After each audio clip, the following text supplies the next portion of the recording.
এবার আমরা দেখে নেই যদি 2002 সালে কোনো ভোটার নিজে ভোট দিয়ে থাকেন তাহলে কিভাবে আমরা ফর্মটি ফিল আপ করবো। দেখুন আমাদের এখানে ডেমো ভোটার হলেন মায়া দাস। তিনি যথারীতি জন্ম তারিখ, আধার নম্বর, মোবাইল নম্বর, পিতার নাম এবং সমস্ত বাকি ঘরগুলো পূরণ করেছেন।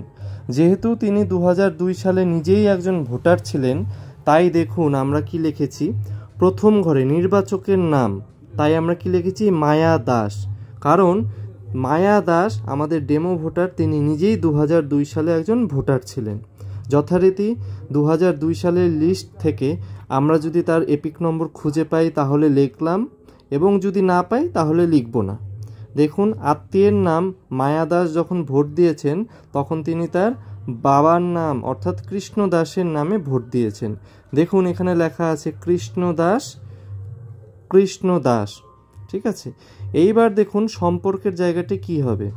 যেহেতু আমাদের ডেমো ভোটার মায়া দাস নিজেই ভোট দিয়েছেন, তাই এই মায়া দাসের সাথে প্রথম ঘরে থাকা এই মায়া দাসের সম্পর্ক হলো স্বয়ং বা তিনি নিজেই। তার জন্য আমরা দেখুন কি লিখেছি, সেলফ। আশা করি এই ব্যাপারটি আপনাদের বুঝতে পেরেছি। সবসময় আমাদের মাথায় রাখতে হবে প্রথম ঘরে থাকা ভোটারের সাথে ডেমো ভোটারের যা সম্পর্ক সেই সম্পর্কটি আমাদের এখানে লিখতে হবে। তারপর যথারীতি 2002 সালের লিস্ট থেকে আমরা তিনি যেখানে ভোট দিয়েছিলেন তার ডিটেলসগুলো আমরা এখানে লিখেছি।